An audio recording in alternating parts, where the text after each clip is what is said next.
శ్రేష్టమైన అత్యున్నతమైన నామానికి వేలాది స్తుతులు స్తోత్రాలు చెల్లిస్తూ ఉన్నాను ప్రభు. అనేక దినాలుగా ప్రార్థించాం. ఈ దినాన ప్రభా నీ ప్రియబిడ్డలందరితో కలిసి మీ మాటలు ధ్యానించుకుని పోతా ఉండగా మీరే మీ సన్నిధిని మాకు అనుగ్రహించమని వేడుకుంటా ఉన్నాను. తలలు వంచి ప్రార్థనలు ఏకీభవిస్తూ ఉన్న ప్రతి తమ్ముడి అంతరంగాన్ని, ప్రతి చెల్లె యొక్క అంతరంగాన్ని మీరు స్పష్టంగా ఎరిగినటువంటి దేవుడు. ఏ ఉద్దేశంతో మీ సన్నిధిలో మేము కూర్చుని ఉన్నామో, ఏం మాట్లాడడానికి మీరు మీతో ఇష్టపడతా ఉన్నారో దేవా, మాకు అర్థవంతంగా మీరు మాట్లాడమని వేడుకుంటా ఉన్నాను. నిలువబడిన మీ సిలువ చాటును మరుగుపరచండి. మా ధ్వజమైన దేవాన్ని నేను ఆరాధిస్తూ ఉన్నాను. మా విజయానికి కర్తవ్యం మీరు ప్రభువా. మాకు మేముగా పోరాడలేం ప్రభు, మీ సహాయాన్ని కోరుకుంటా ఉన్నాం. కృప చూపించి బలపరచమని, మా ముందున్న సమయం అంతటినీ మా అందరికీ దీవెనకరంగా చేయమని వేడుకుంటూ యేసు ప్రభు నామంలో మిక్కిలి వినయంగా బ్రతిమాలి అడిగి వేడుకొని ప్రార్థిస్తున్నాం తండ్రి, ఆమెన్. సో జేఎఫ్ఐ అలాగే గ్రేస్ చర్చ్ ప్రియ తమ్ముళ్లకు చెల్లెలకి ప్రభువైన యేసుక్రీస్తు నామములో శుభాలు తెలియజేసుకుంటా ఉన్నాను. ఈరోజు మీ మధ్యలో ఉండటం నాకు చాలా సంతోషం. ఉదయం లేచింది మొదలుకొని ఇప్పటి వరకు దేవుడు మనందరినీ సజీవ లెక్కలోంచి క్షేమంగా కాచి కాపాడారు. ఈరోజు ప్రాముఖ్యంగా ఒక 3 విషయాల్ని మనం దేవుని యొక్క వాక్యం నుంచి విందాం. బ్యాటన్ అనేది ఎప్పుడు కూడా పాస్ ఆన్ అవుతూ ఉండాలి. చేతిలో ఉన్నటువంటి బ్యాటన్ అనేది, అది పాస్ ఆన్ అవడం ఆగిపోతే పరుగు పందెం ఆగిపోద్ది. సో జీవితం అనేది పరుగు పందెం లాంటిది. ఈ పరుగు పందెంలో ముందున్న వాళ్ళు వెనుకున్న వాళ్ళకి దాన్ని పాస్ ఆన్ చేస్తూ ఉంటారు. ఈరోజు 2 జనరేషన్స్ కనపడుతున్నాయి. పెద్దవాళ్ళు మేము కనపడుతున్నాం, పిల్లలు కొంతమంది కనపడుతున్నారు. సో కొన్ని పాస్ ఆన్ చేయాల్సిన అవసరం ఉంది. మీ ఏజ్లో మేమేం మిస్ అయ్యామో, ఏది ప్రభు మాకు నేర్పించారో ఆ విషయాన్ని నేర్పించడానికి, కలిసి ఇంకొకసారి జ్ఞాపకం చేసుకోవడానికి దేవుడిచ్చినటువంటి శ్రేష్టమైన సమయాన్ని మనం వాడుకుందాం. బైబిల్లో అపోస్తలుడైన పౌలు గారు తనకి ఎప్పుడు కూడా ముందు చూపు ఉంటుంది. తను ఎంత ముందు చూపండి అని అంటే, తన తర్వాత వచ్చే వాళ్ళని చాలా జాగ్రత్త కేర్ తీసుకుంటూ ఉంటాడు. ఇక్కడ డాక్టర్ గారు ఉన్నారు, ఎలైజా అని ఉన్నారు. చాలామందిని కాన్సన్ట్రేట్ చేస్తూ వీళ్ళని ఎలా పెంచాలి. ఇందాక మా ఇద్దరు సంభాషణలో ఒక మాట విన్నాను. ఏమనంటే, నా మోటివ్ జాషువాని తయారు చేయాలి, యెహోషువని తయారు చేయాలి. అంటే మోషే ముందు ఉండాలి. సో మోషేని ముందుండి చూస్తూ ఉన్నప్పుడు యెహోషువ తయారవ్వాలంటే వాళ్ళు మాదిరిని కొనసాగించాలి. అలాగే అపోస్తలుడైన పౌలు కొత్త నిబంధనలో ఆయన తన నెక్స్ట్ జనరేషన్ అయిన తిమోతికి లెటర్ రాస్తూ తిమోతిని జాగ్రత్త చేస్తూ ఉంటాడు.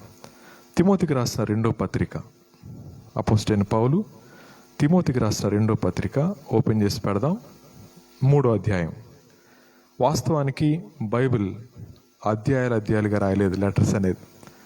కాకపోతే మనకి వెసులుబాటు కోసం అని చెప్పి వేదాంతులు దాన్ని వచనాలుగా విడగొట్టారు. ఈ 3వ అధ్యాయంలో యవనస్తులకి 3 జాగ్రత్తలు చెప్తాడు. యవనస్తుడైన తిమోతికి 3 జాగ్రత్తలు చెప్తాడు. సో ఇంగ్లీష్లో 3వ అధ్యాయం మొదటి వచనం ఎలా ప్రారంభం అవుతుంది అంటే, బట్ అనే అక్షరంతో స్టార్ట్ అవుద్ది. బట్ అనే వర్డ్తో, NIVలో. దీనిలో అటువంటి బట్స్ 3 ఉంటాయి, 3 విషయాలు ఉంటాయి. ఈ 3 విషయాల గురించి మనం మాట్లాడుకుంటా ఉన్నప్పుడు మొదటి వచనం చదువుదాం. అయితే అనేది ఇక్కడ లేదు, మనం యాడ్ చేస్తాం చదువుకోవడానికి. అయితే అంత్య దినములలో అపాయకరమైన కాలములు వచ్చునని తెలుసుకునము. ఏలయనగా మనుషులు స్వార్థప్రియులు, ధనాపేక్షులు, బింకములాడువారు, అహంకారులు, దోషకులు, తల్లిదండ్రులకు అవిధేయులు, కృతజ్ఞత లేనివారు, అపవిత్రులు, అనురాగరహితులు, అతిద్వేషులు, అపవాదకులు, అజితేంద్రియులు, క్రూరులు, సజ్జన ద్వేషులు, ద్రోహులు, మూర్ఖులు, గర్వాంధులు, దేవుని కంటే సుఖానుభవం ఎక్కువగా ప్రేమించేవారు, పైకి భక్తి గలవారి వలె ఉండి దాని శక్తిని ఆశ్రయించిన వారునై ఉందురు. ఇటు వారికి విముఖుడవై ఉండుము. మొట్టమొదటి మాట. సో పౌలు గారు ఇస్తున్న మొట్టమొదటి కాస్ట్ ఏంటంటే, మనసు విషయంలో జాగ్రత్త. నీ మనసు విషయంలో జాగ్రత్త.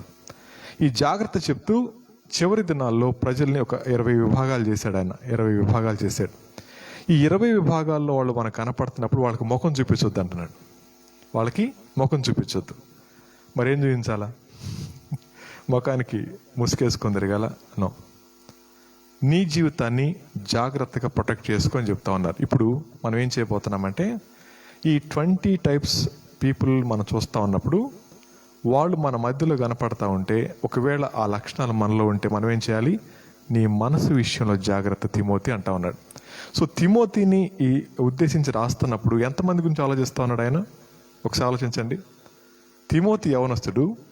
ఆ తిమోతిని బలపరచడానికి జైలు నుంచి రాస్తున్నాడు. జైల్లో ఉండి ఎంత బాగా ఆలోచిస్తూ ఉన్నాడు అంటే, ఇక్కడ కూర్చున్న మీలాంటి యవనస్తుల గురించి మీకంటే ఎక్కువగా ఎవరు ఆలోచిస్తూ ఉంటారు చెప్పండి? పెద్దలైనటువంటి వారు ఆలోచిస్తూ ఉంటారు.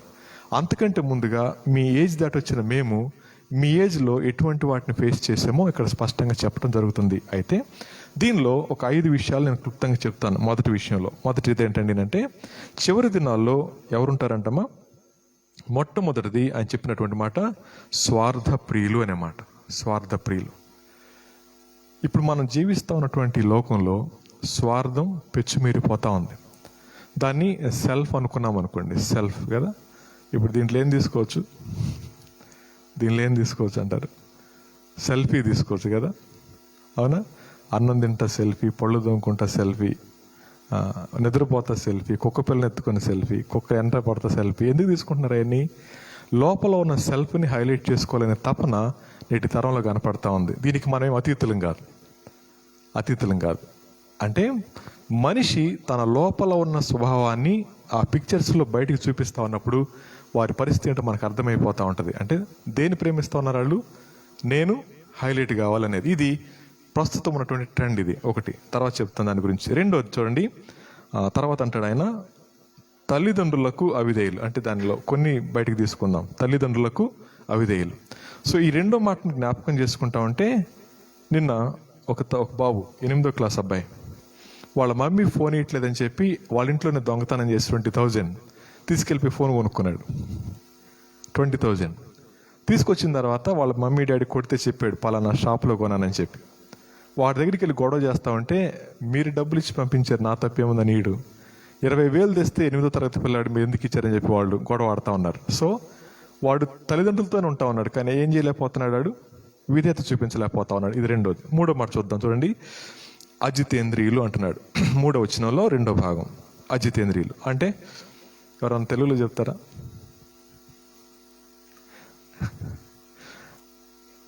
అంటే సాంస్క్రిట్ లాగా అనిపిస్తున్నారు కదా.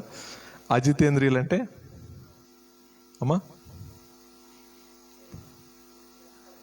వెరీ గుడ్, బాగా చెప్పారు. జితేందర్ అంటే ఇంద్రియాల మీద జయాన్ని కలిగినవాడు. అజితేంద్రియుడు అంటే ఇంద్రియాల మీద నిగ్రహం లేనివాడు. ఇప్పుడు ఆలోచిద్దాం. యూత్కు ఉన్నటువంటి పెద్ద సమస్య ఏంటండి అంటే, వారి సెన్సరీ ఆర్గాన్స్ అనే వారి కంట్రోల్లో ఉండవు. చివరి దినాలు వాళ్ళు కనపడతా ఉంటారు. నెమ్మది ఎక్స్ప్లెయిన్ చేస్తాను, జస్ట్ చెప్తున్నాను. సో చివరి దినాలు వీళ్ళు కనపడతారు. ఇప్పుడు ఆలోచిద్దాం. ఇక్కడ కూర్చున్న వారిలో మన కంట్రోల్ ఉందంటారా? మన మాటల మీద, మన చూపుల మీద, సెన్సెస్ మీద కంట్రోల్ ఉందంటారా? లేదు అనుకోండి. ఈ లిస్టులో కనపడతాం. ఇది మూడోది. ఆ తర్వాత 4వది ఏంటండి అంటే, పైకి భక్తి గలవారి వల్ల ఉండి దాని శక్తిని ఆశ్రయించని వారై ఉందరు, ఇటు వారికి ముఖం చూపించొద్దు. ఇది 4th వన్. పైకి బాగానే కనపడతారు, కానీ లోపల దాని శక్తిని ఆశ్రయించని వారు. ఇది 4 రకాల కేటగిరీస్ ఉన్నాయి. ఈ 4 రకాల కేటగిరీస్లో మనం ఎక్కడ సూట్ అవుతామో చూద్దాం. ఈ విషయాలు చెప్తా అంటున్నాడు తిమోతి, నీ మనసు విషయంలో జాగ్రత్త అన్నారు. ఇప్పుడు నెమ్మదిగా ముందుకెళ్దాం. మనిషి ఎప్పుడైతే స్వార్థానికి తమ జీవితంలో స్థానం ఇస్తాడో, ఆ వ్యక్తి పాపంతో స్నేహం చేస్తూ ఉంటాడు. దేవుని యొక్క స్థానాన్ని ఎవరైతే దొంగిలిస్తారో తమ స్వయాన్ని ఆ స్థానంలో కూర్చోబెట్టుకుంటారు. ఆయన సమస్తాన్ని విడిచిపెట్టి భూమి మీదకి వచ్చారు. మనం ఆయన ప్రేమను పొందుకుంటూ కూడా ఆయనకి ఇవ్వవలసిన స్థానం ఇవ్వకుండా ఆయన స్థానంలో మనం కూర్చుంటా ఉన్నాం. అందుకనే ఏజే గోర్డన్ అని ఆయన ఏమంటారండి అంటే, ప్రతి మానవుని యొక్క అంతరంగంలో సిలువ, సింహాసనం 2 ఉంటాయంట. నా అహం సిలువ మీద ఉంటే నా ప్రభు సింహాసనం మీద ఉంటాడంట. నా ప్రభు సింహాసనం మీద ఉంటే నా అహం సిలువ మీద ఉంటుందంట. ఇప్పుడు ఆలోచిద్దాం. నా ప్రభు నా అంతరంగంలో గనక ఉంటే సింహాసనం మీద నేను ఎవరికి లోబడి జీవిస్తాను?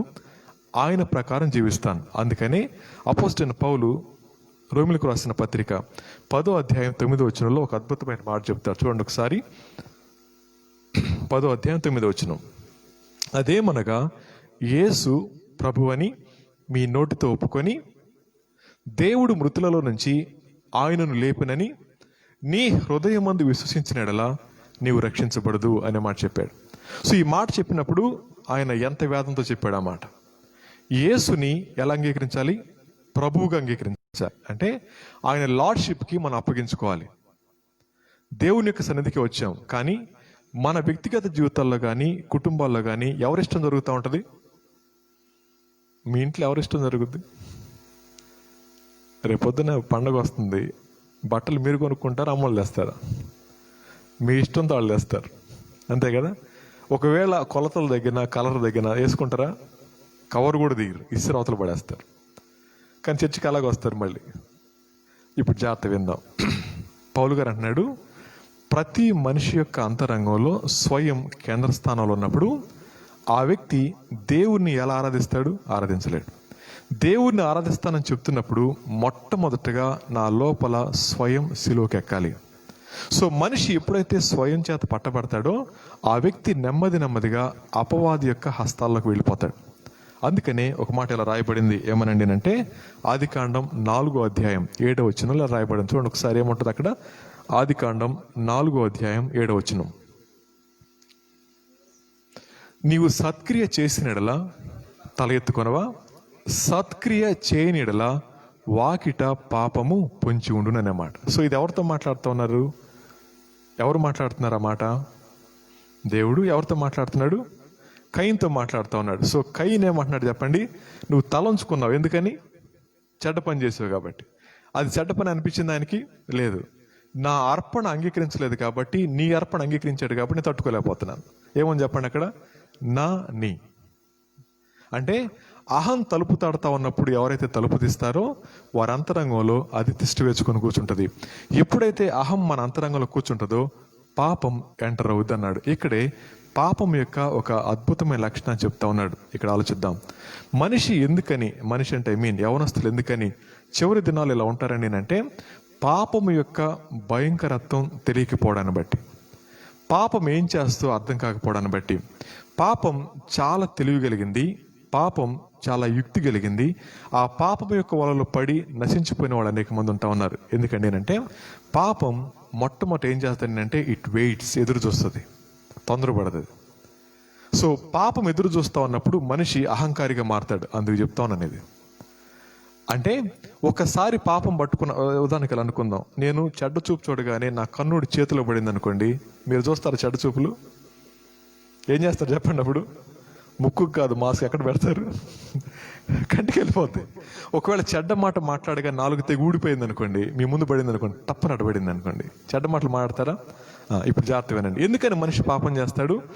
పాపమునకు శిక్ష వెనువెంటనే కలగకపోవట చేత చూచి మనుషుడు గర్వించి పాపాన్ని జరిగిస్తారని చెప్పి అంటా ఉన్నారు. ఇప్పుడు ఆలోచిద్దాం, ఎందుకని పాపానికి వెంటనే పనిష్మెంట్ రావట్లేదు అంటే పాపం యొక్క ఒక అద్భుతమైన క్వాలిటీ ఏంటంటే ఇట్ వెయిట్స్.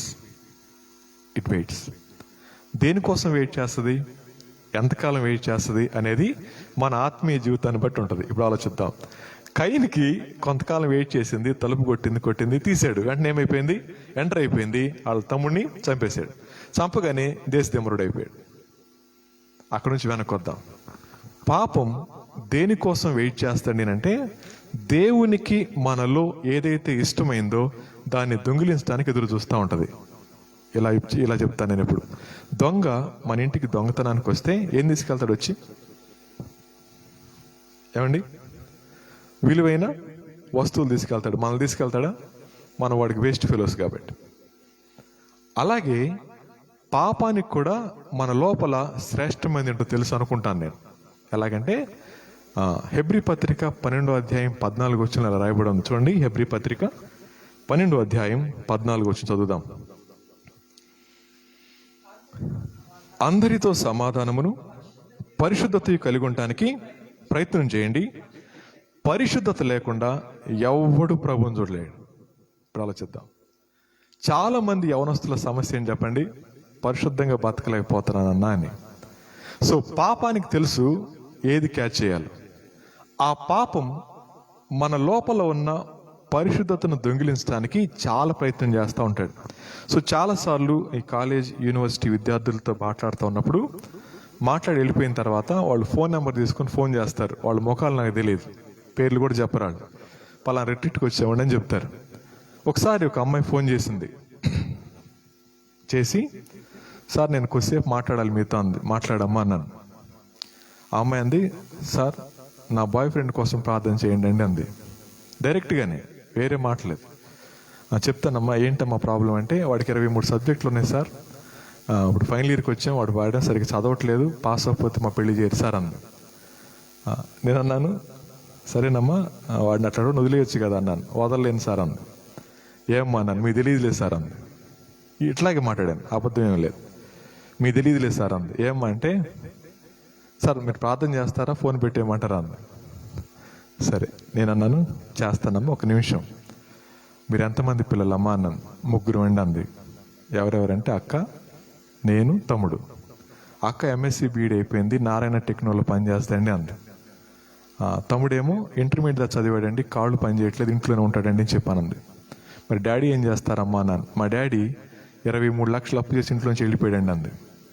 మమ్మీ ఏం చేస్తారమ్మా అంటే, నా మెస్ బిల్ 3000 కట్టడానికి చీరల షాప్లో పని చేస్తుందండి అంది.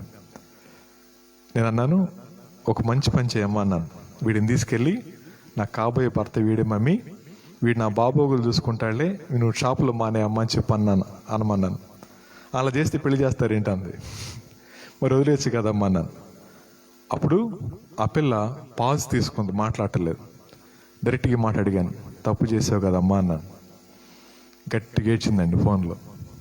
అంది, నా మీద ప్రేమ ఉంటే రూమ్కి ఎందుకు రావన్నాడు సార్. వాడు నన్ను ఎక్కడ తప్పుగా అర్థం చేసుకుంటారని చెప్పి రూమ్కి వెళ్ళాను సార్. నా శరీరాన్ని వాడుకుని అంటున్నాడు సార్, ఆడు నీ దిక్కున్న చోట చెప్పుకోమంటున్నాడు సార్. మీరు చెప్పండి సార్, చెడిపోయిందని ఎవరు చేసుకుంటారు సార్, చెడిపోయిందని ఎవరు చేసుకుంటారు సార్ అని ఏడ్చేస్తుంది. తర్వాత యేసుప్రభు గురించి చెప్పాను. అమ్మాయి క్రిస్టియన్ కాదు, హిందూ. తర్వాత అక్కడ ఉన్న లోకల్ సిస్టర్స్కి అప్పగించాను. ఇప్పుడు ఎలా ఉందో తెలియదు, బహుశా పెళ్ళి అయిపోయి ఉండొచ్చు, లేదా తెలియదు నాకు, ఆలోచిద్దాం. ఆ పాప 3 years పాటు రెసిస్ట్ చేసింది వాడి దగ్గరికి వెళ్ళడానికి. 3rd year అయిన తర్వాత వాడు అనుకున్న సాధించుకున్నాడు. ఆ తర్వాత ఆ అమ్మాయి జీవితాన్ని పాడు చేశాడు. ఎందుకమ్మా వాడికి అప్పగించామంటే, ఆ పిల్ల చెప్పిన మాట, వాడు చాలా ప్రేమగా మాట్లాడతాడు సార్ అని. వాడు చాలా ప్రేమగా మాట్లాడతాడు. ఇంట్లో అమ్మేమంటది, నిద్ర మొఖం దానిలే, 7 అయిపోయింది లేచి అంటుల్లో అంటది. వాడేమంటాడు, హాయ్ బంగారం అంటాడు. ఈ మాట చెప్పింది అమ్మాయి, ఇలాగే చెప్పింది. వాడు మంచిగా పిలుస్తాడు సార్. జాగ్రత్త వినండి, పాపం పట్టుకునే ముందు భలే ప్రైజ్ చేస్తా నేను. ఈ చర్చిలో ఉన్న వాళ్ళందరికంటే మంచోడివేగా, ఆ రాజేష్ కంటే మంచోడివే. వాడు నోరు సరిగా కుదర, నేనేలేండి రాజేష్ అంటే. బ్రదర్ ఎతుకుతున్నాడు ఎవరా అని. నేనే. వాడికి నోరు సరిగా ఉండదు, వాడికంటే నువ్వు మంచోడివే కదా అని చెప్పి పాపం ప్రైజ్ చేస్తుంది, మనల్ని ఎంకరేజ్ చేస్తుంది. అలా ఎంకరేజ్ చేయబడినప్పుడు పాపం మన అంతరంగంలోనికి ఎంటర్ అవుతుంది. ఇది అర్థం కాని వాడు పాపానికి ఓపెన్ చేస్తాడు ద్వారాలు.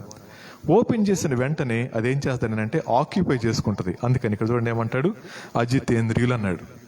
దేన్ని చూడకూడదో దాన్ని చూడటం, దేన్ని వినకూడదో దాన్ని వినటం, దేన్ని తాకకూడదో దాన్ని తాగడానికి ఉవ్విళ్ళు ఊరుతూ ఉంటాడు.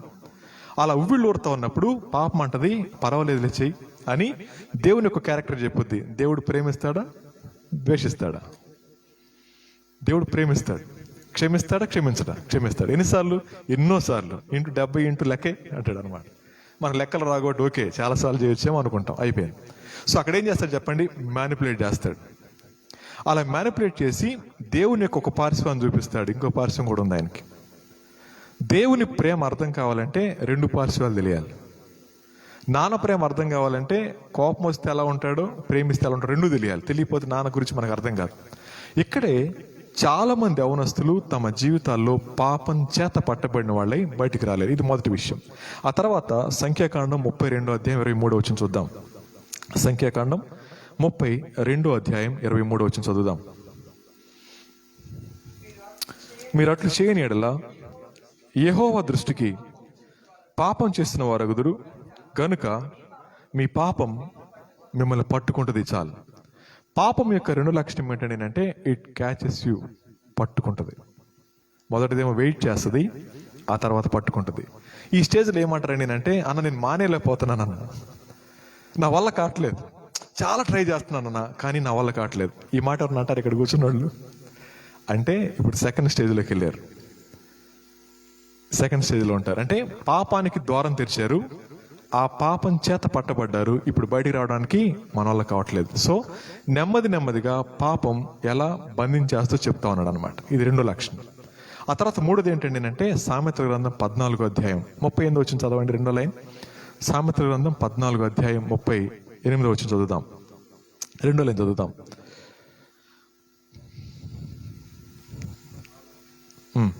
14-15 చూద్దాం, ఒక్క నిమిషం క్షమించండి. 14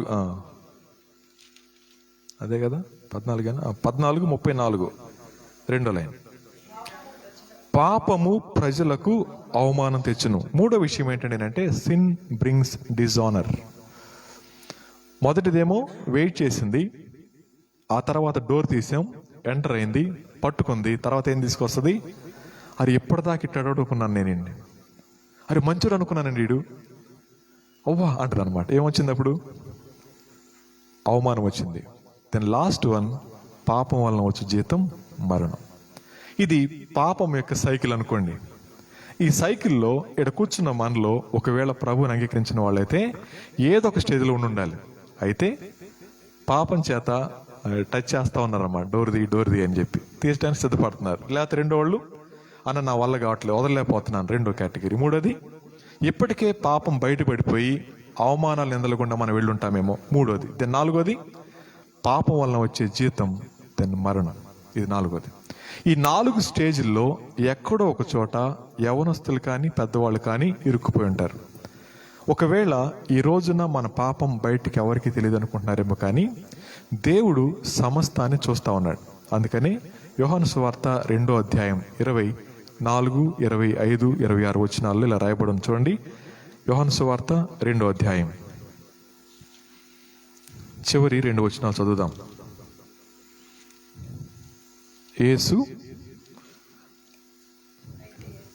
అయితే యేసు అందరిని ఎరిగినవాడు గనుక ఆయన తన్ను వారి వశం చేసుకోనలేదు.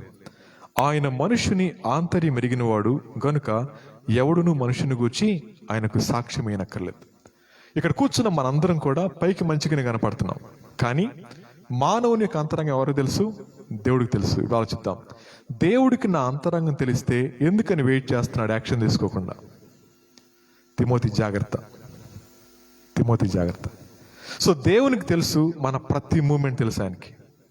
He knows every detail in our life. తల్లికి తెలియకపోవచ్చు, తండ్రికి తెలియకపోవచ్చు, ఫ్రెండ్స్కి తెలియకపోవచ్చు, బట్ దేవునికి సమస్తం తెలుసు.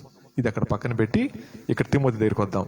రెండో మాట ఏమనుకున్నాం? తల్లిదండ్రులకు అవిధేయులు.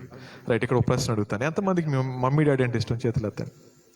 మమ్మీ డాడీ అంటే ఊరికనే చాలాసేపు నుంచి బాగా స్టిఫ్గా కూర్చున్నారుగా, ఒకసారి అందరికి ఇష్టమేనా? చాలా మంచివాళ్ళు అండి, రెస్పాండ్ అయ్యారు. కొంతమంది చేయత్తారా, నువ్వు చెప్తే మేము చేయత్తాలేంటి, మా ప్రేమను చేయెత్తి తెలుసుద్ది అనుకుంటారు అనమాట. రైట్. సరే, నిజంగా ప్రేమించే వాళ్ళైతే ఈ రెండో ప్రశ్న కూడా సమాధానం చెప్పండి. అన్న మాకు ఊహ తెలిసిన దగ్గర నుంచి మేము చేసిన ప్రతి పని, మాకున్న ప్రతి రిలేషన్, మేము చేసిన ప్రతి చాటింగ్, మేము వెళ్ళిన ప్రతి స్థలం అన్నీ మా మమ్మీ డాడీ తెలుసన్నా. నా జీవితంలో నాకు ఊహ తెలిసిన దగ్గర నుంచి మా మమ్మీ డాడీ తెలియని సీక్రెట్స్ ఏమీ లేవు అన్న చేతులు ఎత్తండి. Very good. వాళ్ళ చేతులు మీరు చూడబాకండి, వాళ్ళ చేతులు చూసి అబ్బా అనుకోకండి మనసులో. రైట్. సరే, వాళ్ళని మనం ఆనర్ చేద్దాం. అయితే చేతులు ఎత్తని వాళ్ళ పరిస్థితి ఏంటి? ఎందుకని సీక్రెట్స్ ఉన్నాయి? అవి చెప్తే ఎలా ఉంటుంది? ఇప్పుడు కూర్చుని, మమ్మీ నేను 10th ఒక అమ్మాయిని ప్రేమించాను మమ్మీ, చాలా కలిసి తిరిగాం మమ్మీ, నేను చెప్పకుండా చాలా తప్పు చేశాను మమ్మీ, సారీ మమ్మీ అని చెప్పండి. ఎలా ఉంటుంది? అలాగే ఆడపిల్ల కూడా వెళ్ళి, డాడీ నేను ఒక అబ్బాయిని ఇష్టపడ్డాను డాడీ, మీ ఇద్దరం కలిసి కాకినాడ బీచ్కి వెళ్ళాను డాడీ, ఆ రోజంతా అక్కడే ఉన్నాను డాడీ అని చెప్పండి. నా కూతురు అంటాడా? ఏమంటాడు చెప్పండి? పేక నొక్కి చంపేస్తాడు. ఒక తండ్రి తన కుమారుడు లేదా కుమార్తె తప్పు చేస్తే లోపల నుంచి అంత ఉద్యోగం వస్తా ఉన్నప్పుడు మరి దేవుడికి ఎంత రావాలి? అందుకని ఒక పాప ఇలా రాసుకుంది గోడ మీద తన రూమ్లో, నీ పాపం విషయంలో జాగ్రత్త, ఎందుకంటే నీ పాపానికి ఎవరు తీర్పు తెచ్చిపోతా ఉన్నారో ఆయనే నీ పాపానికి ప్రత్యక్ష సాక్షి అని. నా పాపాన్ని ఎవరు జడ్జి చేయబోతున్నారు? నా ప్రభు. ఆయనే నా పాపానికి సాక్షి అంట. నాకు తెలియదు ప్రభువా, నేను అనుకోలేదు ప్రభువా, నాకు తెలియదు, కుదరదు. దేవుణ్ణి సాక్షిగా పెట్టుకొని పాపం చేయటానికి ఎంత ధైర్యం ఉండాలి మనకి? కనీ పెంచిన అమ్మా నాన్న చీట్ చేసే మనం దేవుని ప్రేమిస్తున్నామంటే అబద్ధం కదా? తిమోతి ఇటువంటి వాళ్ళ ముఖం చూపించొద్దు. మరి మన ముఖాలు అలా ఉంటే బూడిదలు పెట్టుకొని కొట్టుకోవడం ముఖానికేసి. సో మనిషి ఎప్పుడైతే తన హృదయంలో దేవునికి స్థానం ఇవ్వడో దేవుని ఉగ్రత కోసం పరిగెడతా ఉన్నాడు. అందుకని అబద్ధం అనే అంబులెన్స్ ఎక్కి ఆనందంగా నరకానికి పోతున్నారు జనం. అర్థమవుతుందా? అబద్ధం అనే అంబులెన్స్ ఎక్కి వెళ్ళిపోతున్నారు, నడుచుకుంటూ వెళ్ళిపోతున్నారు, సంతోషంగా వెళ్ళిపోతున్నారు. ఈ దినాన్న చాలా మంది యవనస్తులు ప్రమాదంలో ఉన్నారు. యవనస్తులు మాత్రమే కాదు, పెద్దవాళ్ళు కూడా. కారణం ఏంటంటే పాపము యొక్క నైజం మానవాళికి అర్థం కాకపోవడమే. ఎందుకని నేనంటే అపవాదికి తెలుసు దేవుని దగ్గరికి వస్తే ఏం జరుగుద్దో. వాడు అంటాడు వెళ్ళు దేవుని దగ్గరికి. ఆయన ఏమన్నాడు పక్క నెక్స్ట్ మాట్లాడంటాడు చూడండి, పైకి భక్తి గల వారి వల్ల ఉండి దాని శక్తిని ఆశ్రయించని వారయుందురు. దీని గురించి యెషయా గ్రంథం 29వ అధ్యాయం 13వ వచనం చదువుదాం. యెషయా గ్రంథం 29వ అధ్యాయం 13వ వచనం చదువుదాం. ప్రభు ఇలాగ సెలవిస్తా ఉన్నాడు, ఈ ప్రజలు నోటి మాటతో నా యొద్దకు వచ్చున్నారు, పెదవులతో నన్ను కనపరుచున్నారు, తమ హృదయము నాకు దూరము చేసుకుని ఉన్నారు. వారు నా ఎడల చూపు భయభక్తులు మానవుల విధులను బట్టి వారు నేర్చుకున్నవి. చాలు. ఈ మాట ఎవరు చెప్తున్నారు? ఈ మాట దేవుడు చెప్తాడు. వస్తున్నారు, ఆరాధిస్తున్నారు, కానీ ఎలా? లిప్ సర్వీస్, హార్ట్ సర్వీస్ కాదు. పైకి భక్తి ఉంది, పెదాలు కదులుతున్నాయి, కానీ అంతరంగంలో వేరే ఒకరికి స్థానం ఉంది. అలా అంతరంగంలో వేరొకరికి స్థానం ఇచ్చి పెదాలతో కనపరిస్తే సంతోషపడటానికి దేవుడు అమాయకుడు కాదు. నేటి తరం ఇలా జీవిస్తూ ఉన్నారు. పైకి భక్తి ఉంది, మందిరానికి వస్తే భక్తి అనుకుంటారు కదా, కానీ లోపలే ఉంది, వేరొక విషయం మీద ఆసక్తి ఉంది. ప్రభు అంటున్నాడు, వారి పెదాలతో నన్ను కనపరుస్తారు కానీ వారి హృదయంలో నాకు స్థానం లేదు. ఈ రాత్రి ఈ మాట వింటా ఉన్నప్పుడు మన హృదయాల్లో దేవునికి స్థానం ఉందంటారా? అయితే దేవునికి లేకపోతే పాపానికి ఏదో ఒకటి ఉండాలి, రెండు ఉండకూడదు. అయితే దేవునికి లేకపోతే పాపానికి రెండు ఉన్నాయండి అంటే ఇది తేడా అనమాట, కల్తీ అనమాట. అర్థమవుతుందా? దేవునికి స్థానం ఉంటే మనం ఆచార సంబంధమైన భక్తి చేయం. ఆచార సంబంధం అంటే మనకు చిన్నపిల్లలు ఉంటారు, చిన్న పిల్లలు ఉంటారు. నేను వచ్చాను అనుకోండి మీ ఇంటికి, ఏమని చెప్పిస్తారు ఆ పిల్లలతో? అరే అయ్యగారు వచ్చారా, ఏమనాలి? ప్రైజ్ లార్డ్ చెప్పంటాడు. ఆడికి మాటలు రావు, ప్రైజ్ లార్డ్ పాస్టర్ అంటాడు. ఆడికి ప్రైజ్ అంటే తెలుసా, లార్డ్ అంటే తెలుసా, చేతులు ఎట్టు పెట్టని తెలుసు, మనమే పెట్టిస్తాం. ఆడికి ఎప్పుడు వచ్చినా నేనేం చెప్తాడు చెప్పండి? ప్రైజ్ లార్డ్ పాస్టర్ అంటాడు. వెరీ గుడ్ నాన్న బంగారం అంట. నేను నటనే, ఆడిది నటనే. నటింపు చేస్తుంది ఎవరు? మమ్మీ. ఇప్పుడు చేస్తావేనండి అంటే ఆ పిల్లలు తెలియదు అనుకోండి, వేరే విషయాలు పెడదాం. ఆచార సంబంధమైన భక్తి అంటే పాస్టర్ గారు రాగానే చేతులు ఎత్తాలని ఎవరు నేర్పిస్తున్నాం? తల్లి నేర్పిస్తున్నాం. వాళ్ళు కూడా ఏం చేస్తున్నారు? అదే టెంపోలో praise lord daddy, praise lord uncle అంటున్నారు. అయిపోయింది. ఇక్కడ ఆచార సంబంధమైన భక్తికి అలవాటు పడిపోయినప్పుడు దేవుణ్ణి ఆరాధించడం అనేది కూడా ఎలా అయిపోతుంది చెప్పండి? ఆచార సంబంధంగా మారిపోద్ది. ఎందుకంటే దేవుడు భలే చెప్తాడు చూడండి, ఏమంటాడు?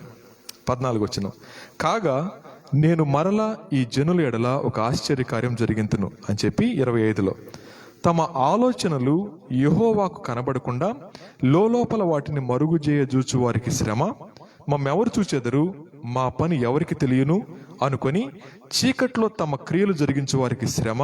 అయ్యో, మీరెంత మూర్ఖులు! కొమ్మరికిని మంటికిని భేదం లేదని ఎంచదగున? చేయబడిన వస్తువు దాన్ని చేసిన వాడిని గూర్చి ఇతడు నన్ను చేయలేదనవచ్చునా? రూపింపబడిన వస్తువు రూపించిన వాడిని గూర్చి ఇతనికి బుద్ధి లేదనవచ్చునా? ఇలాంటినే అంట. దేవుడికి ఏం తెలుసండి? కొమ్మరికి మంటికి భేదం లేదు. ఎంత ధైర్యం ఉంటే ఇందాకన్నా చెప్పారు, ఒక బ్యానర్ వెనక 1,00,000 మంది ఉంటారు, కానీ బ్యానర్ ఏం చేస్తుంది? యూనిఫై చేస్తుంది. ఆయన మన ధ్వజం అయితే ఆ 1,00,000 మంది ఎవరు తెలియదు ఆయనకి? ఊహించండి ఒకసారి. దేవునితో చెలగాటమాడడానికి ఎంత ధైర్యం మనకి. కారణం ఏంటంటే చివరి దినాలు ఇటువంటి వాళ్ళు తరసపడతారు. అలా తరసపడినప్పుడు జాగ్రత్త, నీ మనసు చెదిరిపోద్ది. వాడు చేస్తున్నాను నేను చేస్తున్నాను భక్తి కాబట్టి నేను కూడా అలాగ ఉండిపోతాను అనుకోవద్దు. తిమోతి, జాగ్రత్త. సో ఇక్కడ దేవుడు తన హృదయ వేదన చెప్తా ఉన్నాడు. వాళ్ళు పైకి భక్తి ఉంది, కానీ లోపల నాకు స్థానం లేదు. సో దేవుడే ఆ విషయాన్ని టెస్టిఫై చేస్తే ఈ రాత్రి మన హృదయంలో ఎవరున్నారు చెప్పండి? మనం చూపించలేం కాబట్టి దేవుడు ఉన్నాడనే చెప్తాం, నాకు తెలియదు కాబట్టి. కానీ దేవుడు మోసగించబడ్డు, వెక్కిరించబడ్డు. అయితే ఎవరైతే తమ హృదయాలను అలా కపట పరిస్థితులు కూడా తీసుకెళ్తారో తమను తామే మోసగించుకుంటూ ఉంటారు. ఇప్పుడు ఆలోచిద్దాం, దేవునికి మన హృదయంలో స్థానం ఎక్కడ కూర్చోబెట్టాను దేవుణ్ణి? స్టిల్ ఆయన ఇప్పటికీ సిలువ మీద ఉన్నాడు. ఇక్కడ మన సింహాసనం మీద కూర్చున్నాం. నా ఇష్టానికి విరుద్ధంగా ఏది జరిగినా ఊరుకోను. ప్రభు సిలువ మీద ఉండి ఇంకెప్పుడు కూర్చోబెడతారు నన్ను ఇక్కడ? ఇంకెంతకాలం? సో దేవుడు వెంటబడతా ఉన్నాడు, కానీ మానవులకి ఆయన ప్రేమ అర్థం కావట్లేదు. ఇప్పటికి కూడా ఆయన అనుకుంటున్నారు చేతగాని వాడు అనుకుంటున్నారేమో. జాగ్రత్త, జీవం ఇచ్చిన వాడికి తీసుకోవడం కూడా తెలుసు.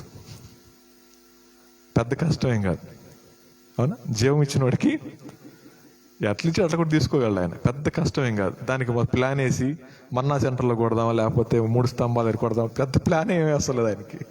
ఎదురుకొద్దాం, లేదా బైక్ వేసుకోవద్దు, కుదరదు. దేవుడి రాత్రి ఇక చాలనుకుంటే పొడిగించగలిగిన వాడు ఎవ్వరు లేరు. అలాంటి పరిస్థితుల్లో అసలు దేవుని గురించిన ఆలోచనే రాకుండా చేయడంలో అపవాది సక్సెస్ అవుతా ఉన్నాడు. అందుకనే మన చూపుల్ని లోకం మీద, లోకాశల మీద పెడతా ఉంటాడు. 20 మంది ఆళ్ళు. సో పైకి భక్తి ఉంది, కానీ లోపలేం లేదు, దేవునికి స్థానం లేదు. సో దేవునికి స్థానం లేకుండా కూడా అద్భుతంగా నటించవచ్చు, అద్భుతంగా పాడొచ్చు, అద్భుతంగా వాక్యం చెప్పొచ్చు, అద్భుతంగా. ఈ మాట నేను తొందరపడేమనలేదు, యథార్థంగానే అంటున్నాను.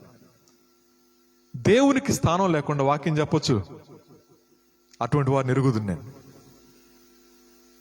దేవునికి అయిష్టమైన వాటిని చేస్తూ కూడా చలామణి అయిపోవచ్చు, కానీ దేవుడు చూస్తూ ఊరుకోడు. ఆయన కృప మనల్ని వెంటబడతా ఉంటే ఆయన కృప మీద తిరుగుబాటు చేసిన వాడు ఎవరు కూడా వదిలినట్టు దాఖలాలు లేవు. సో దేవుని ప్రేమ మన ముందు నిలబడి బతిమలాడుతూ ఉంటే అది చేతకాంతనంగా తీసుకున్నాం అనుకోండి, ఒకనొక రోజున మనం తప్పకుండా ఏడ్చి రొమ్ము కొట్టుకున్నా ఉపయోగం ఉండదు. పాపం అత్యంత భయంకరమైంది. అది మానవుణ్ణి ఎలా మోసం చేస్తానేనంటే నా బలాన్ని చూపిస్తుంది, నా తలాంతులను చూపిస్తుంది, ఆ తర్వాత లోకాన్ని చూపిస్తుంది. నాకన్నా చెప్పాడు, క్రైస్తవుని శత్రువులు ఎవరు? లోకం, తర్వాత శరీరం, అపవాది, వాడు దోతులు. ఇక్కడ ఒక మాట చెప్తాను, శరీరం అనే మాట. మేనేటర్స్ని చంపేవాడు ఒక అతను ఉంటాడు, ఆయన పేరు మర్చిపోయాను. ఆయన ఏమంటారండి అంటే, ఒక నావల్ రాస్తూ ఆయన మనుషులు తినే జంతువులను చంపేటప్పుడు గాల్లో షూట్ చేస్తారంట. సింహాన్ని షూట్ చేసినప్పుడు అది పొదల చాటుకి వెళ్ళిపోద్దంట. వెళ్ళిన తర్వాత ఈయన ఆ పొద చుట్టూ తిరుగుతాడంట, పండుకుని పొద చుట్టూ రౌండ్లు తిరుగుతూ ఉంటాడు. తిరిగి ఆ పొద దగ్గరికి వెళ్ళగానే అప్పుడు గాల్లో లేచుద్దంట, అది అప్పుడు దాక్కుని ఉంటుంది. లేవగానే ఈయన గాల్లో పేల్చేసి గబగబా బొడ్లో ఉన్న కత్తి తీసి తోలులు చేస్తాడంట. తోలులు చేస్తే అంటాడు ఆయన, తోక దగ్గర బెత్తెడు స్కిన్ ఉన్నప్పుడు కూడా నమ్మకూడదంట, ఆ సింహాన్ని పంజా పెట్టి కొట్టుద్ది అంటది. అంటే నేను విశ్వాసిని కదా, మంచిగానే ఉన్నా అనుకోవడానికి లేదు, ఇది చాలా ప్రమాదకరమైన స్కిన్ అనేది. ఇది గనక పాపానికి ఎక్స్పోజ్ అయితే పవిత్రత కాసేపు పక్కన పెట్టి మళ్ళీ పవిత్రత వేసుకోగలిగినంత గొప్ప పనికి మాలింది ఇది. దీని ఉచ్చులో పడి తమ జీవితాల్ని నీచమైన స్థితికి దిగదార్చుకున్న వాళ్ళు బోల్డ్ మంది. కారణం ఏంటంటే అందుకనే అల్పకాల పాప భోగము అనుభవించట కంటే అని మోషే గారు అన్నప్పుడు ఎంత సెన్సిటివ్ మాట అది, ఎంత పవర్ఫుల్ మాట అది. సో పాపం ఇచ్చే థ్రిల్ చాలా చిన్నగా ఉంటుంది. ఇక్కడ ఒక మాట చెప్తాను, పాపం యొక్క ఇంకో లక్షణం చెప్తాను. పాపాన్ని మనం చూస్ చేసుకోవచ్చు, బట్ కాన్సిక్వెన్స్ మనం చూస్ చేసుకోలేం. నేను చిన్న పాపమే కదా, నాకు చెంపదెబ్బ చాలు అనుకుంటే కుదరదు.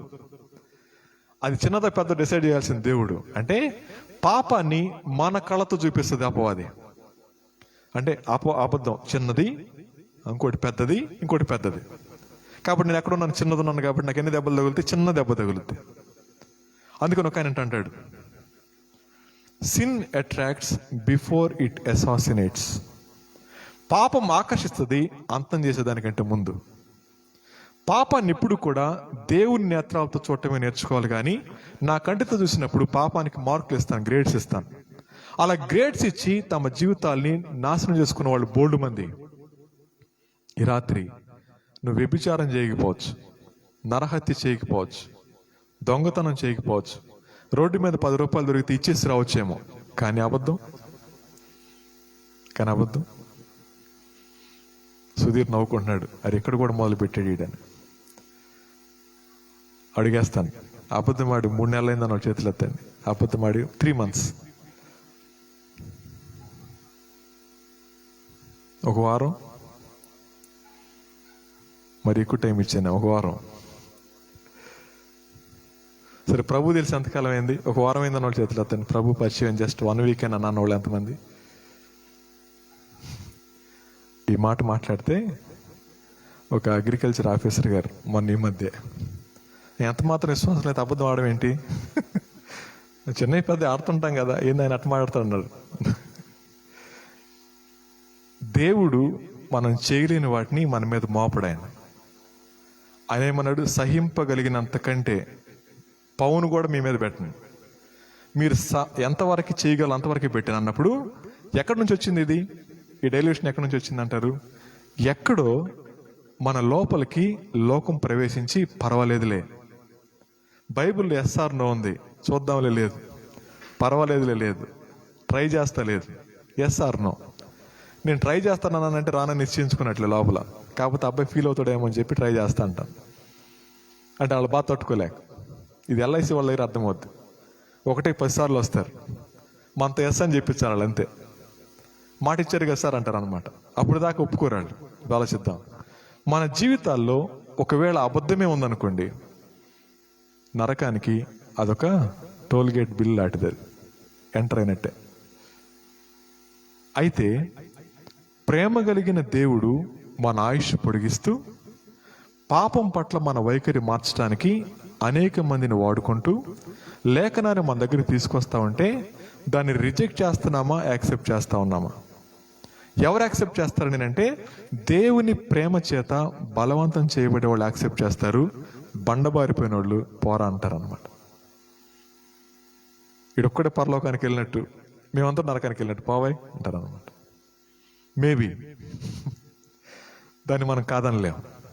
ఎందుకు ఈ మాట చెప్పానంటే, మనం సేవిస్తా ఉన్న దేవుడు తమాషా కాదు, లేకపోతే మనం సేవించే దేవుడు పుట్టబొమ్మ కాదు. మనం సేవించే దేవుడు మాట్లాడలేని దేవుడు కాదు. ఆయన భయంకరుడు అంటాడు నెహెమ్యాలో, భయంకరుడు. ఆయన అపరిశుద్ధతను ఏమాత్రం కూడా తట్టుకోలేడు. ఆయన అలాంటి దేవుని సేవిస్తూ ఇక్కడ నిలబడి నేను మాట్లాడుతున్నప్పుడు, ఒకవేళ నా బయట ఏమో పాపాన్ని చేస్తూ లోపలికి వచ్చి ఒకవేళ ఇలా మాట్లాడాను అనుకోండి, దేవుడికి ఎలా ఉంటుంది చెప్పండి? ఒక్క దెబ్బ చాలంతే, కుప్పకూలిపోవటం అంతే. కానీ ఎంత భరిస్తున్నాడు ఆయన. అందుకని 78వ కీర్తన 38వ వచనంలో అద్భుతమైన మాట ఉంటుంది చూడండి. 78వ కీర్తన 38వ వచనం చదువుదాం. ఆయన ఎలా ఉన్నాడు మన విషయంలో. అయితే ఆయన వాత్సల్య సంపూర్ణుడై వారిని నశింప చేయక వారి దోషమును పరిహరించువాడు, తన ఉగ్రతను ఏమాత్రం రేపుకొనక పలుమార్లు కోపాన్ని అణుచుకునేవాడు. ఈ 78వ కీర్తనలో ఇంచుమించు 500 సంవత్సరాల చరిత్ర ఉంది, 500 years హిస్టరీ ఉంది. సో దానిలో టోటల్ కన్క్లూడ్ చేస్తే అంటాడు ఆసాపు గారు, అంటాడు దేవుడు ఎవరో తెలుసా? వారిని నశింప చేయక వారి దోషమును పరిహరించేవాడు. దోషాన్ని పరిహరించేవాడు. దోషమునంటే దోషము అంటే దావీదు గారిని అడగాలి, ఆయన చక్కగా క్లాసిఫై చేస్తాడు. 51 కీర్తనలు ఏమంటాడు చూడండి. మొట్టమొదటిది, నా అతిక్రమాన్ని తుడిచేయి, నా దోషం పోవునట్లు నన్ను బాగా కడుగు, నా పాపం పోవునట్లు పవిత్రపరచు. 3 మాటలు చెప్పాడు. అతిక్రమము అనే మాటని ఇంగ్లీష్లో మనం ట్రాన్స్గ్రెషన్ అనుకోవచ్చు. రెండోది దోషము అంటే ఇనిక్విటీ అనుకోవచ్చు. మూడోది సిన్. ఈ 3 విషయాల్ని కొంచెం చెప్తాను. అతిక్రమం అంటే తెలుసు, బట్ ఏమైందిలే చూస్తా. స్పీడ్ బ్రేకర్ వేసారు అనుకోండి, ముందు బోర్డు పెడతారు 50 మీటర్లు ఏముంది, వేగ నిరోధం ఉంది, జాగ్రత్తగా వెళ్ళండి అని చెప్పి. అంతేగాని మున్సిపాలిటీ వాళ్ళు వచ్చి బ్రేక్ వేయరు మన బండికి, మనమే వేసుకోవాలి. బోర్డు పెట్టావుగా నువ్వే వేసుకుంటే కుదరదు. దూకించామనుకోండి, ఒకసారి దూకుద్ది, రెండోసారి దూకుద్ది, మూడోసారి మన మీద కూడా దూకుద్ది. సో మనిషి దూకుతుంది కదా అని చెప్పి దూకిస్తే పడిపోయిన రోజున ఎవడు రాడు. అలాగే దేవుడు వద్దు అని చెప్తే వైలేట్ చేసామనుకోండి, ఒకసారి సేవ్ అవ్వచ్చు, 2 సార్లు సేవ్ అవ్వచ్చు, బట్ ఒక రోజున. సో అతిక్రమం. బత్షెబా గారి దగ్గర పాపం చేసినప్పుడు ఈయన అన్నాడు, దేవుని యొక్క క్రమం ఏంటో తెలుసు, ఆశించకూడదని తెలుసు, ఆశించాడు, అతిక్రమించాను ప్రభు అంటున్నాడు.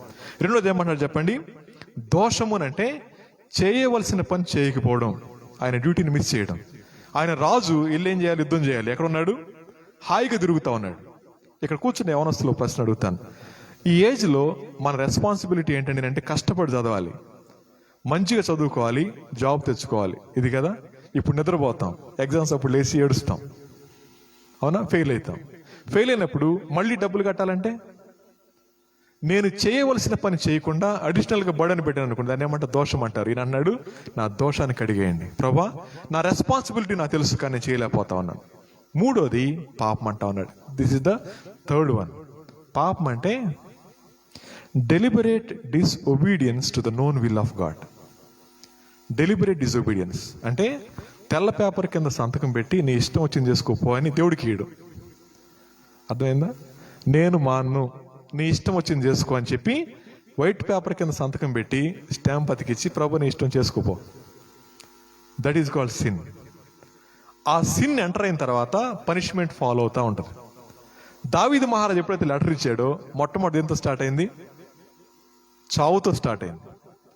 ఒకవేళ ఇప్పటికే పాపంలో కొనసాగుతూ ఉంటే ఆ మరణమే వెంటబట్ట మొదలు పెడితే ఎవరిని లేపేద్దాం అనుకుంటున్నారు? ఇంట్లో ఎవరిని లేపేద్దాం అనుకుంటున్నారు? అదేంటన్నా, నేను పాపం చేస్తే ఇంట్లో వాళ్ళు లేపటం ఏంటి? పాపం చేసిన దావీదుగా మరి వాళ్ళు ఏం చేశారు? అర్థమైందా? మనం చచ్చిపోతే 6 సెకండ్లో పెయిన్ పోద్ది, కానీ మనకి ఇష్టమైన వాళ్ళు పోతే జీవితాంతం పెయిన్ ఉంటుంది.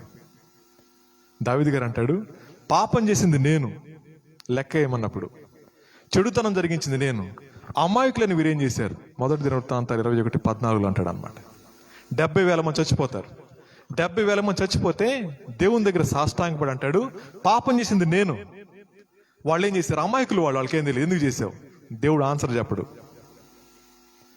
మనం పాపం చేసింది కాక ఎక్స్ప్లెనేషన్ అడుగుతాం దేవుడిని, ఎందుకు చేసావు ప్రభు ఇది? నేను కష్టపడ్డాను కదా, నన్ను ఎందుకు ఫెయిల్ చేసి? కుదరదు. దేవుణ్ణి ఎక్స్ప్లెనేషన్ అడగడానికి ఎవ్వరికి ధైర్యం చాలదు. ఈ రోజున అనేక మంది యవనస్తులు ఇచ్చారు. ఇందాక కారులో వస్తే మార్నింగ్ కాన్ఫరెన్స్లో చెప్పుకున్నాం. నేటి దినాన్న ప్రతి గ్రామంలో ఒక యవనస్తుడి ఫోటో ఉంటుంది, వీ మిస్ యూ అని. వీ మిస్ యూ కింద బైక్ మీద ఆడు.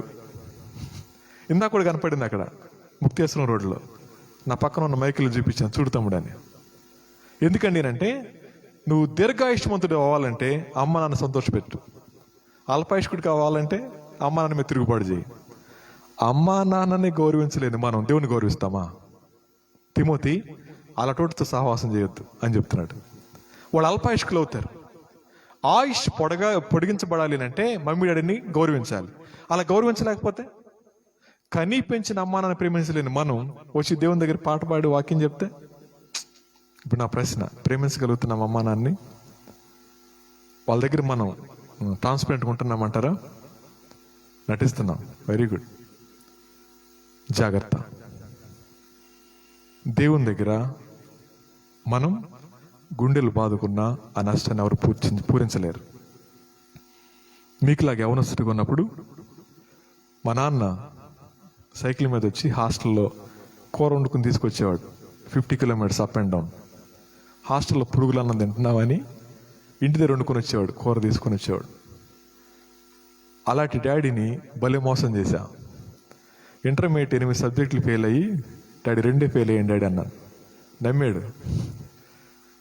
నమ్మి ఆ రోజు ఫీజు కట్టని డబ్బులు లేకపోతే తిరిగి ఒక టీచర్ గారు వాళ్ళ డాడీ చనిపోతే వాళ్ళ మెమోరియల్ ట్రస్ట్ పెట్టి పేద విద్యార్థులు చదివించేవాడు. వాళ్ళ ఇంటి ముందు ఉంచున్నాం. డాడీ అన్నాడు, ఆయన పేరు గౌరీ శంకర్ గారు, గుర్తున్నాడు ఇప్పుడు కూడా ఆయన. మా డాడీ కూర్చున్నారు, నేను నిలబడున్నాను. 80 రూపాయలు ఫీజు కట్టింది అప్పుడు ఆయన. 80 రూపాయలకి ఎంతసేపు క్లాస్ తీశాడు. రేయ్ చూడరా మీ నాన్న అంత కష్టపడుతున్నాడు, కష్టపడి చదువు. అలాగే సార్. మా నాన్న తలకాయించుకున్నాడు. సైకిల్ ఎక్కించుకుని తీసుకెళ్తా ఉన్నాడు. అని అన్నాడు వెనకాల కూర్చుంటే, ఒరే తలెత్తుకుని తిరుగుతున్నాను రా, నేను తలవంపులు తెచ్చే పని చేయొద్దురా అన్నాడు. ఒక్క మాట. తలెత్తుకుని తిరుగుతున్నాను రా, నాకు తలవంపులు తెచ్చే పని చేయొద్దురా అన్నాడు. వెనకాల కూర్చుని ఇలాగంటాడులే అనుకున్నా. ఆ మాట చెప్పిన 3 ఇయర్స్కి డాడీ లేరు, వెళ్ళిపోయారు. ఆ లోటు భర్తీ చేయగలరా? ఆ జరిగిన తర్వాత ప్రభు తెలుసు, ప్రభు పరిచయం అయ్యారు, కానీ హృదయంలో లేరు. పరిచయం అయ్యారు, హృదయంలో ప్రభుకి స్థానమే లేదు. ఇంకా నా లోపల శరీరం ఉంది, లోకం ఉంది, అన్నీ ఉన్నాయి. అలా కొనసాగుతూ ఉన్నప్పుడు సడన్గా డాడీ వెళ్ళిపోగానే అందరూ వచ్చి అంటున్నారు, మరి పెద్దోడా నీ దగ్గర బాధ్యత అంటున్నారు. అన్నప్పుడు నాకు అర్థం కావట్లేదు, ఏంటిది నాది బాధ్యత ఏంటి? ఇష్టం వచ్చినట్టు తిరిగాను, ఇష్టం వచ్చినట్టు పాపం చేస్తా ఉన్నాను. ఇప్పుడు నాది బాధ్యత అనగానే వెనకాల తమ్ముడు ఉన్నాడు, చెల్లి ఉంది, మమ్మీ ఉన్నారు, ఏం చేయాలి? జీవితం అంత తలకిందులు అయిపోయింది. ఆ తర్వాత దేవుని సేవకులు పట్టించుకొని నిలబెట్టిన తర్వాత ఇలా కొనసాగుతూ ఉన్నాను. ఈ లోటు ఎవరన్నా భర్తీ చేయగలరా? డాడీ లోటు ఎవరన్నా భర్తీ చేస్తారా? అమ్మ అని కనబడిన ఆడపిల్లలంతా అనొచ్చు, అమ్మ అమ్మ అని. డాడీ అని భయంకరం. మా డాడీ మేము స్నేహితుల్లా ఉండేవాళ్ళం, చాలా స్నేహితుల్లా ఉండేవాళ్ళం. అటువంటి వాళ్ళని మోసం చేశా. ఇప్పుడు మా డాడీకి సారీ చెప్పాలి. ఎక్కడికి వెళ్ళి చెప్పాలి? సమాధి దగ్గరికి వెళ్ళి ప్యాంటు పైకిలాగి మోకాళ్ళు వేసి సారీ డాడీ సారీ డాడీ కొడితే వినపడుద్ది ఆయనకి? ఆ వేదన ఇప్పటికీ ఉంది నా మనసులో, ఎప్పటికీ ఉంది స్టిల్. అందుకే ఈ మాట ఎక్కువ నేను రిఫర్ చేస్తూ ఉంటాను. ఎందుకంటే వాళ్ళు నమ్మినట్టు ఇంకెవరు నమ్మరు భూమి మీద మనల్ని. నువ్వు సిగరెట్ దాకా ఇంట్లోకి వెళ్ళినా మా అబ్బాయి పక్కన వాసన ఒంటికి పట్టుకుంది అనుకుంటారు, కానీ నోట్లోకి వచ్చింది అనుకోరాడు. నువ్వు చెడిపోయి లోపలికి వెళ్ళినా కానీ నా కూతురు మంచిది అనుకుంటారు, కానీ ఎప్పుడు కూడా డౌట్ చేయరు. అలా ఎంతమంది నమ్మిన అమ్మ నన్ను మోసం చేస్తా ఉన్నారు నేటి దినాన్న. కాలేజీకి అని చెప్పి వెళ్ళిపోయి తమ జీవితాలను పాడు చేసుకునే వాళ్ళు బోల్డ్ మంది. అలా వారు మనల్ని నమ్మి, ఎంత గుడ్డిగా నమ్మి తమ జీవితాలు మన కోసం పణంగా పెడితే అట్టి వారిని మోసం చేస్తూ ఎలా బతకగలం మనం? తిమోతి జాగ్రత్త. ఇప్పుడు నా ప్రశ్న, మనం అలా ఉన్నామా? మన స్నేహితులు అలా ఉన్నారా? అలా ఉంటే ప్రభు అంటున్నాడు పౌలు గారి ద్వారా, తిమోతి నీ మనసు విషయంలో జాగ్రత్త. ఇలా మనిషి మనసు విషయంలో అజాగ్రత్తగా ఉండటానికి ఒక అద్భుతమైన కారణం ఏంటంటే పాపం చేత పట్టబడటం. ఒకవేళ అన్ని పాపాలు నువ్వు లింగర్ కాకపోవచ్చేమో, కానీ ఒక పాపాన్ని విధులు బయట రాలేకపోతా ఉన్నావు అంటే 2nd స్టేజ్లో ఉన్నావు. 3rd స్టేజ్లో ఇట్ బ్రింగ్స్ డిజానర్. అరే పలానోడు కొడుకురా, కూతురా, చి అలా కూతురా కొడుకు ఎందుకు రా పుట్టడం? అవమానం తట్టుకోలేక ఇంట్లో తల్లి తండ్రి తలకొంచుకొని బయట రాలేకపోతే, కనీ పెంచిన పాపానికి వాళ్ళ కన్నీరు తెప్పిస్తే, ఇది ఒక వ్యక్తి అయితే దేవుడు ఎలా ఓర్చుకుంటున్నాడు? ఆయన్ని సాక్షిగా పెట్టి ఎంత ధైర్యం ఉంటే పాపం చేయాలి మనం? ఆలోచించండి. ఒకవేళ నేను అడల్టరీ చేస్తున్నాను అనుకోండి, ఎవరు చూస్తున్నారు?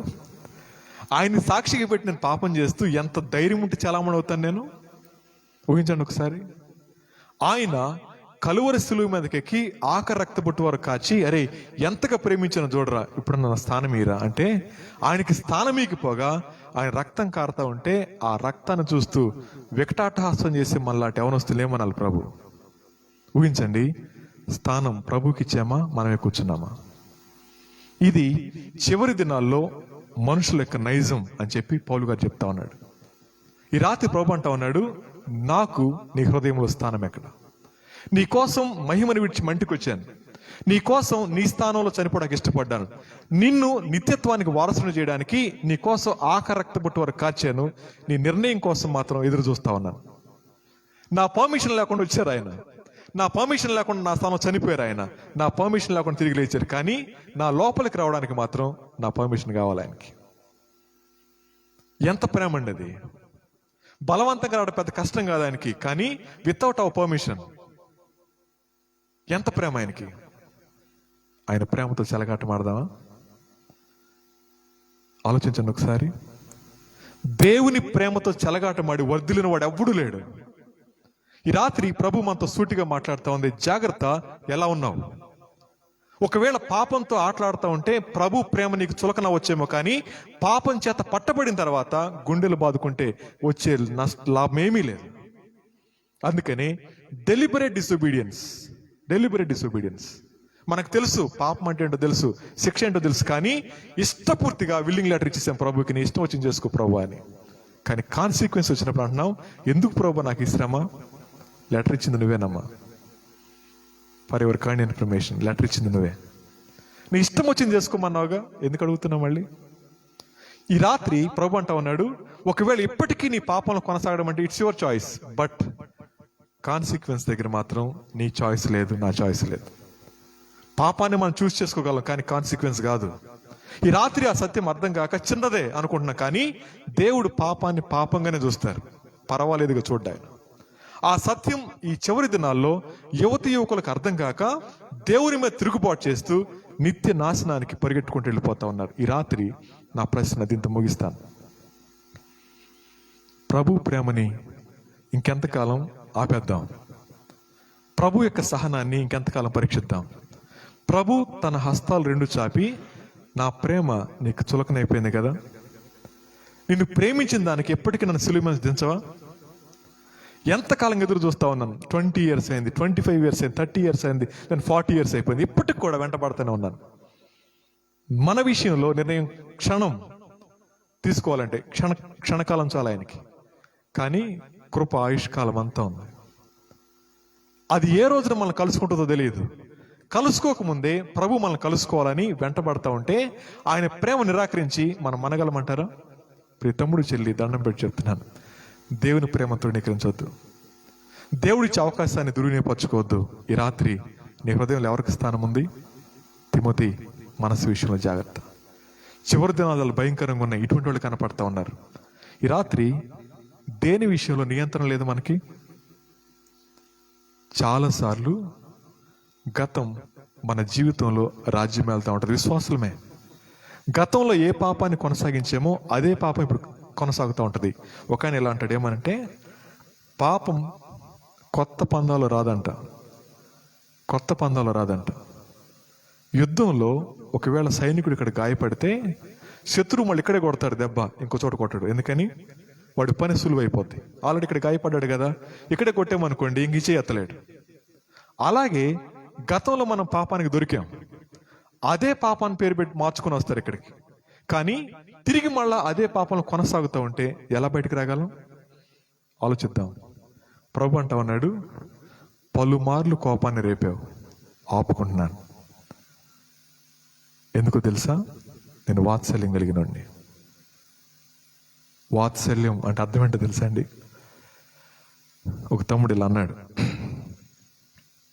అన్నా మా బుడ్డోడు నిద్రపోనిట్లేదన్న రాత్రులు. ఏ తమ్ముడు పాలు సరిపోవట్లేదా అన్నాను. లేదన్నా, పాలు తాగి రొమ్ము కూడా కొరికేస్తున్నాను నా భార్యది, బ్లడ్ వస్తుందన్న. మరి పాలు ఇట్లేదా? ఈ పక్కన ఇస్తుంది నా భార్య. వెంటనే మాట గుర్తొచ్చింది, దేవుణ్ణి ఒక పక్కన గాయపరుస్తూ ఉంటే ఒక పక్కన పోషిస్తున్నాడండి.